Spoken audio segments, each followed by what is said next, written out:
Il y a une cinquantaine de patinoires extérieures chaque hiver à Saguenay. Je vous emmène fabriquer une glace avec une équipe de la ville. Nous, on prévoit 2 glaçages par semaine, si la température le permet. Si la température ne le permet pas, bien, on décale d'une journée. Il y a des patinoires qu'on est obligé de faire plus que 2 fois par semaine parce qu'on a trop de monde. Plus que 5 cm, on a 2 tracteurs qui passent. Lui, il laisse tout le temps à peu près 1 à 2 pieds sur le côté. D'un coin, c'est pire. Si tu veux arroser, il faut absolument que tu enlèves tout Ah la oui, neige. on n'a pas le choix, sinon ça va geler tout croche. Bon. Ça va me rappeler des souvenirs quand je joue au hockey. Parfait. Fait qu'on se décolle? Ouais.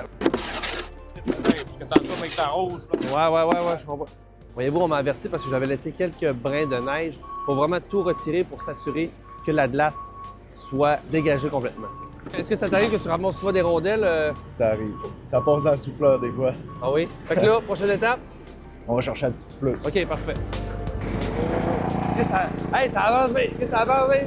On fera mon évaluation après. Chaque patinoire, on le contraint. Il y en a qui sont sur des terrains de baseball, fait que c'est beaucoup plus dur à décoller vu que c'est fait pour évacuer l'eau. Ceux qui sont faits en surface aussi de deck, c'est beaucoup plus difficile parce que ça fait des espaces d'air.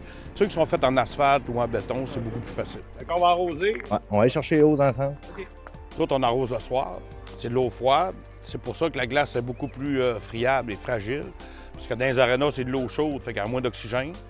Vu que l'hiver est plein d'oxygène, c'est de la glace qui est plus facile à casser.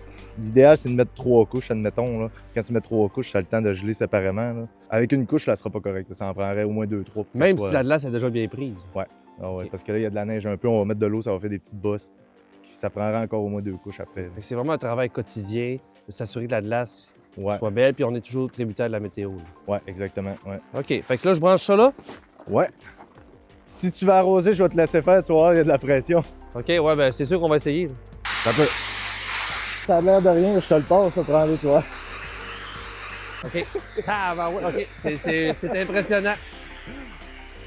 Ça, c'est vraiment impressionnant. Ça nous tire. Les années là, que les gars sont même avec la haute. C'est quoi la température idéale pour une patinoire? C'est entre moins 10 et moins 20. C'est les températures là, les plus favorables pour jouer puis pour l'entretenir aussi, là, Donc, vous surveillez souvent les prévisions météo. tous les jours. On fait que ça.